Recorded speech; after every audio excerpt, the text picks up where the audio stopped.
निवेशक और ट्रेडर्स दोनों के मन में एक ही सवाल, क्या चांदी अगली दिवाली 2026 तक मालामाल करेगी?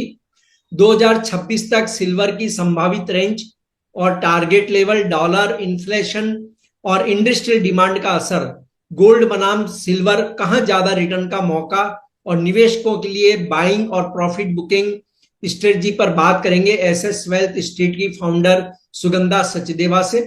मैं हूं कमल शर्मा। सुगंधा जी, आपका स्वागत है मोलतोल में। गुड आफ्टरनून कमल जी, धन्यवाद आपका मुझे इस फोरम पे इनवाइट करने के लिए। जी धन्यवाद। सुगंधा जी, अगली दिवाली यानी 2026 की जो दिवाली होगी, वहां तक आप सिल्वर की संभावित रेंज क्या देख रही हैं, खासकर भारतीय रुपए में? कमल जी, मैं अगली दिवाली तक सिल्वर के प्राइसेस को 2 लाख से 2,15,000 तक देख रही हूँ। ऑलरेडी इस साल हमने रिकॉर्ड 70 से 75% तक का रैली ऑलरेडी आते हुए देख ली है। अगले साल उतनी हाई रिटर्न की एक्सपेक्टेशंस नहीं बनी हुई है, बट स्टिल अभी भी चांदी एक स्ट्रक्चरल बुल रन में बनी हुई है। जिस तरीके से इसके फंडामेंटल्स हैं करंटली, ये अगले साल भी ओवरऑल ये परसिस्ट करेंगे, और इसी वजह से हम मानते हैं कि अगले साल सिल्वर के दिवाली तक प्राइसेस 2 लाख से 2,15,000 तक की रेंज में देखने को मिलेंगे।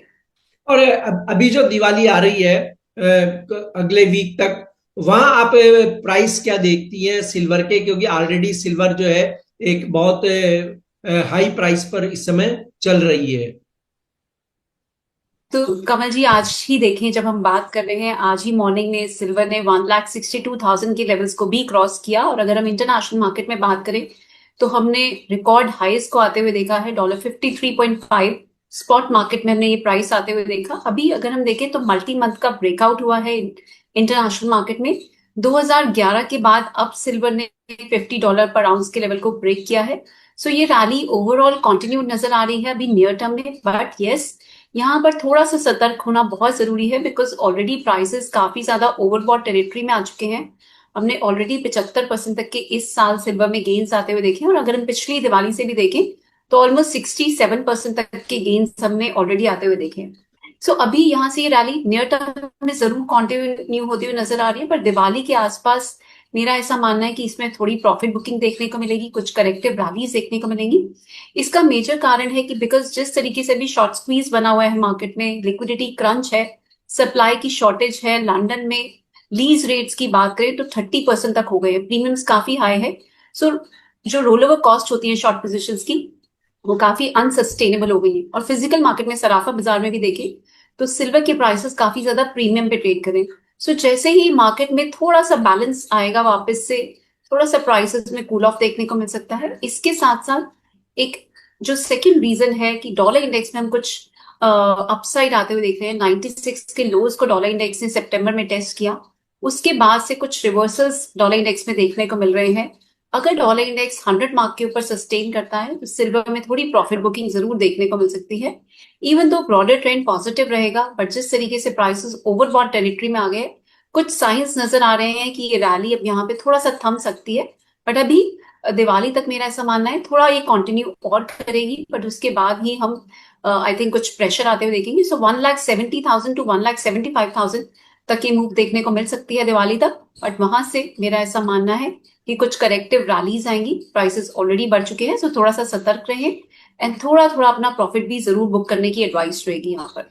जी। और सुगंधा जी, जो चांदी में जो आपने पूरा बताया कि दिवाली से दिवाली 67% का रिटर्न मिला है, ये जो तेजी बनी एकदम, और अभी खासकर पिछले दिनों तो बहुत ही एक अच्छी दौड़ लगाई है सिल्वर ने, तो इसके मेन फैक्टर क्या हैं जो इसे प्रभावित कर रहे हैं?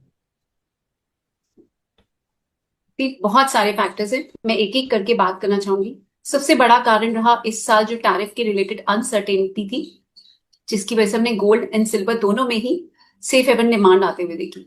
सेकेंड मेजर फैक्टर, काफी ज्यादा एक्सपेक्टेशंस बनी हुई है कि अभी फर्दर रेट कट हो सकते हैं यूएस फेड की साइड से। ऑलरेडी हमने सितंबर में 25 बेसिस पॉइंट तक का रेट कट आते हुए देखा, और आगे भी एक्सपेक्टेशन है कि अक्टूबर एंड में जो मीटिंग होने वाली है फेड की, वहां पर भी ब्याज दरें कम होंगी, 25 बेसिस पॉइंट तक का फर्दर रेट कट होगा, और दिसंबर की मीटिंग में भी एक और रेट कट होगा। बिकॉज यूएस में अगर हम देखें तो लेबर मार्केट को लेके काफी ज्यादा चिंताएं बन गई हैं।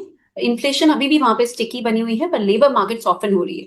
सो इस वजह से फेड ने थोड़ा सा डॉविश स्टैंस अपनाया है और 3 रेट कट की जो इस साल उम्मीद है, एक ऑलरेडी हो चुका है जी और 2 फर्दर रेट कट होने से जब भी रेट कट होते हैं ये गोल्ड एंड सिल्वर को होल्ड करने की अपॉर्चुनिटी कॉस्ट को कम कर देते हैं, तो ये फेवर करते हैं।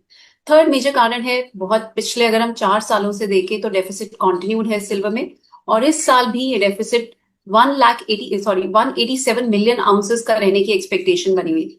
सिल्वर की डिमांड कॉन्स्टेंटली बढ़ रही है पर सप्लाई मैचअप नहीं कर पा रही है। इसका जो मॉडर्न टेक्नोलॉजी में यूसेज है वो बढ़ता जा रहा है। 2030 तक एक्सपेक्टेड है कि सिल्वर की यूसेज हाई ही रहेगी। इसके साथ साथ यूएस गवर्नमेंट का शटडाउन जो 1 अक्टूबर से स्टार्ट हुआ है, इसके चलते भी अनसर्टेनिटी बहुत ज्यादा बढ़ गई है और ये भी एक बहुत बड़ा कारण है जिससे सिल्वर के प्राइसेस में हम रिकॉर्ड तेजी आते हुए देख रहे हैं।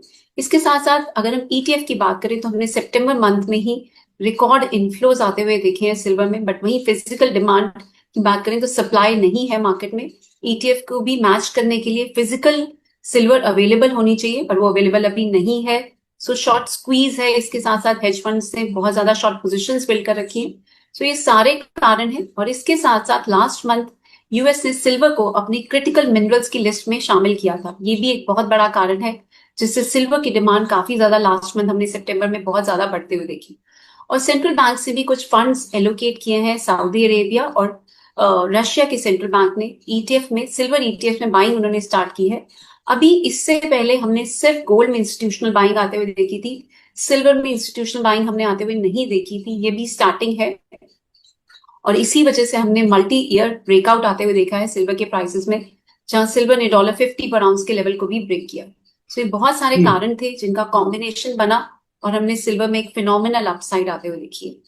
तो सुगंधा जी, तो ऐसे में क्या गोल्ड की तुलना में सिल्वर बेटर रिटर्न दे सकेगी आगे भी? बिल्कुल कमल जी, इनफैक्ट पिछले दिवाली से ही हम ये मेंटेन कर रहे हैं काफी सारे फोरम्स पे और आपसे भी हमने यही बात की है। पिछले साल से ही, दिवाली से हम यही मेंटेन कर रहे हैं कि इस साल सिल्वर गोल्ड को आउट परफॉर्म करेगी। इनफैक्ट हमने गोल्ड सिल्वर रेशो की भी बात की थी, जहां 107 मार्क को टेस्ट किया ये रेशो ने हाई साइड पे, और हम 78 के लेवल्स एक्सपेक्ट कर रहे थे। ऑलरेडी गोल्ड सिल्वर रेशो ने 78 और लेवल्स को टेस्ट किया है और इसी के चलते हमने सिल्वर को गोल्ड को आउट परफॉर्म करते हुए देखा है। और अगले साल भी ये ऐसा मानना है हमारा कि सिल्वर गोल्ड को आउट परफॉर्म करेगी, बिकॉज सिल्वर देखिए कमल जी, बेस मेटल्स को भी रेप्लिकेट करती है। जी जो परफॉर्मेंस हम कॉपर में आते हुए देख रहे हैं और इसके साथ साथ गोल्ड से भी क्यूज लेती है। Silver is not just an industrial metal, ये प्रेशियस मेटल भी है, तो दोनों ही बेस मेटल से भी और गोल्ड से, दोनों से ही क्यूज लेती है और दोनों के ही फैक्टर्स सिल्वर की प्राइसेस को इम्पैक्ट करते हैं। तो अब सुगंधा जी, अब हम बात करें कि जो लोग इस रैली को मिस कर गए, ये सोचते रहे कि प्राइस नीचे आएंगे और वो बाय करेंगे, लेकिन वो शायद बाय नहीं कर पाए, और या कोई जो अब इस तेजी को देखकर फ्रेश बाइंग करना चाहता हो और अगली दिवाली तक आपने जो कहा कि 2 लाख से 2,15,000 का प्राइस आपको लग रहा है कि ये प्राइस सिल्वर टच करेगी धनतेरस तक, यानी अगली दिवाली तक, तो उन ट्रेडर्स को आप क्या राय देंगी कि कौन से लेवल पर वो एंट्री करे? और एग्जिट लेवल तो खैर आपने बता ही दिया कि अगली दिवाली तक 2,15,000 होता है, तो वहां पर वो एक बार अपना प्रॉफिट बुक कर सकते हैं, या उस समय हम फिर विचार करेंगे अगले उस समय के शो पर, अगली दिवाली पर भी, कि क्या करना चाहिए। लेकिन किसी को अब अगर फ्रेश एंट्री करनी हो सुगंधा जी, तो वो क्या, उसे आप क्या राय देंगी? कमल जी, अगर कोई ट्रेडिंग का बिल्कुल शॉर्ट टर्म का पर्सपेक्टिव है तो उससे जी जरूर बाइंग कर सकते हैं, पर अभी यहाँ पर स्पेकुलेटिव बाइंग ही देखने को मिलेगी।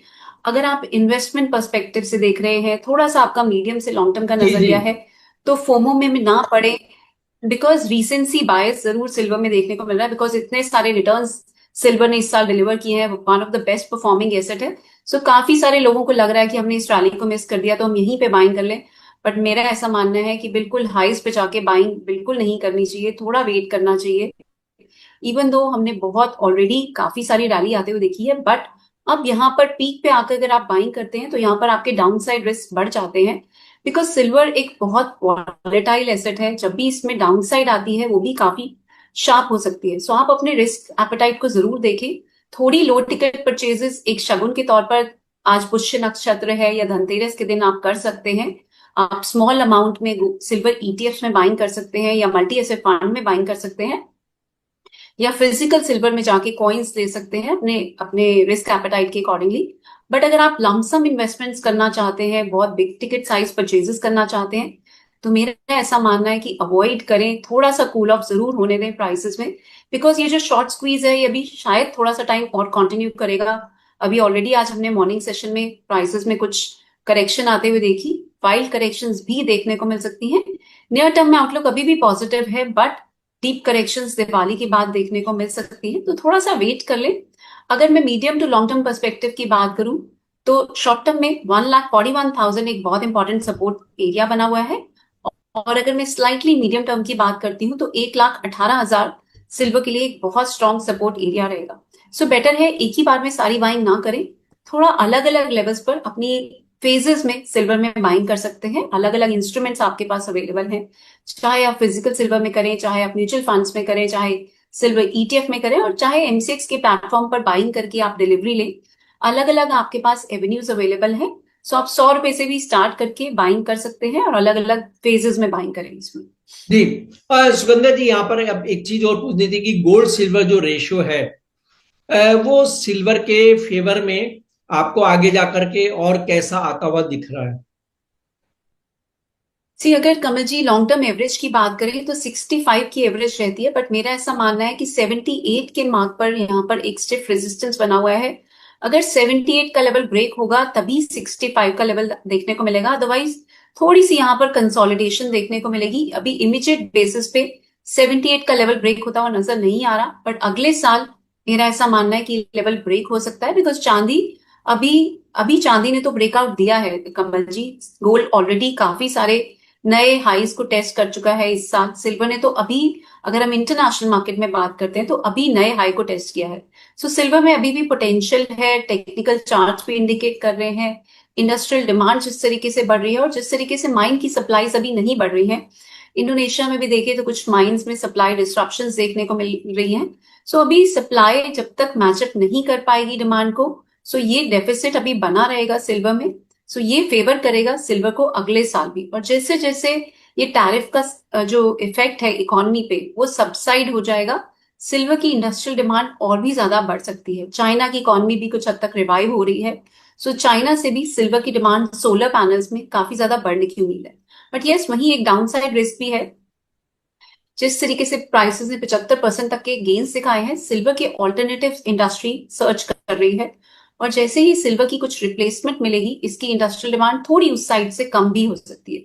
सो दोनों साइड के मिक्स फैक्टर्स जरूर रहेंगे, इसी वजह से हम प्राइसेस में इंटरमिटेंट करेक्शंस भी आते हुए देखेंगे। बट ओवरऑल ये ट्रेंड बुल रन ही है, ये कंटिन्यू रहेगा, बट इन बिटवीन करेक्शंस आएंगी, उन करेक्शंस पर आप बाइंग कर सकते हैं। जी, आपका कोई डिस्क्लेमर सुगंधा जी? कमल जी, पर्सनली मेरी M6 में कोई पोजीशन नहीं है, बट सिमिलर एडवाइस हमने अपने क्लाइंट्स के साथ भी शेयर की है। यहाँ पर हमने जो भी डिस्कशन किया वो नॉलेज पर्पसेस के लिए किया, एजुकेशन पर्पसेस के लिए किया। आप कोई भी ट्रेडिंग या इन्वेस्टमेंट का डिसीजन लें, अपने इन्वेस्टमेंट एडवाइजर से सलाह लेके ही करें। हमने इस यहाँ फोरम में कोई भी बाय या सेल का रिकमेंडेशन नहीं मेंटेन किया है। जी, आपका धन्यवाद, शुक्रिया सुगंधा जी।